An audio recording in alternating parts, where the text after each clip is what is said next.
Assalomu alaykum. Assalomu alaykum azizlar. Bugungi tahlilimizni boshladik. Bugungi mashq kunlik desa bo'laveradi. Audiosi kecha dushanba 30-mart kuni bitta analiz bo'ldi. Hop, hozir ko'ramiz. GBB USDda va stopda yedik. Keyin o'tgan oy mart oyi natijalarini hisoblasak 22 ta tepa va 11 ta stop yeyilibdi.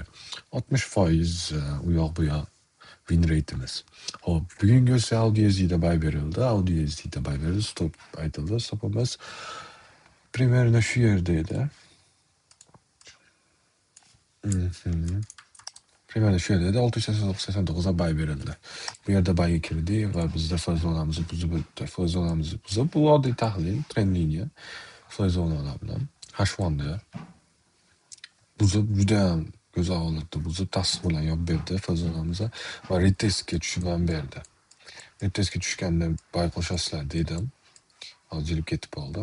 Примерно shu yerda edi. Xuddi shu joygacha tushib hozir retest qilib ketyapti. Hop, endi buni bemalol shu liniyaga kelguncha ushlasak bo'ladi. Hozir endi mashikkacha ushlab H4da buzib yuborsa,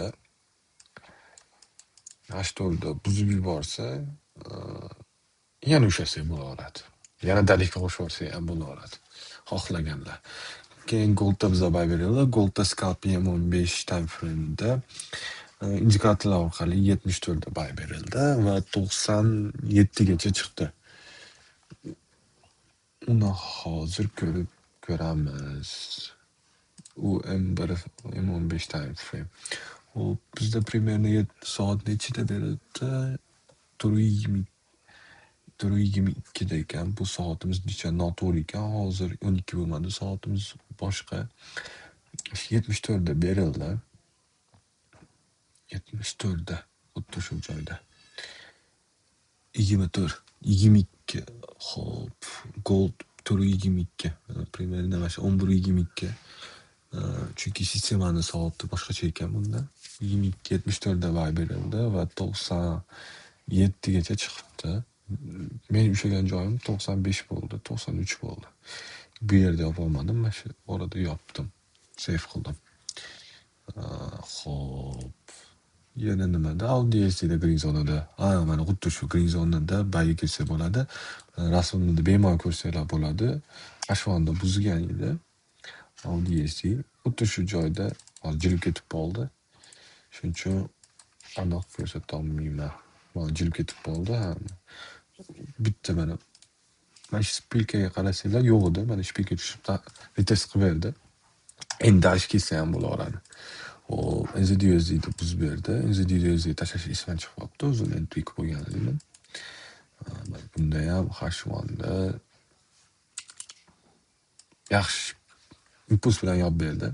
Entry qilsak bo'laveradi xohlaganlar. Bu hozir nima zonada? Bu ham flash zonada turibdi. Flash zonada. Shuning uchun flash zonani buzganda yaxshi tasdiq bo'ladi. Bemalol yana kirsanglar bo'ladi. Hop.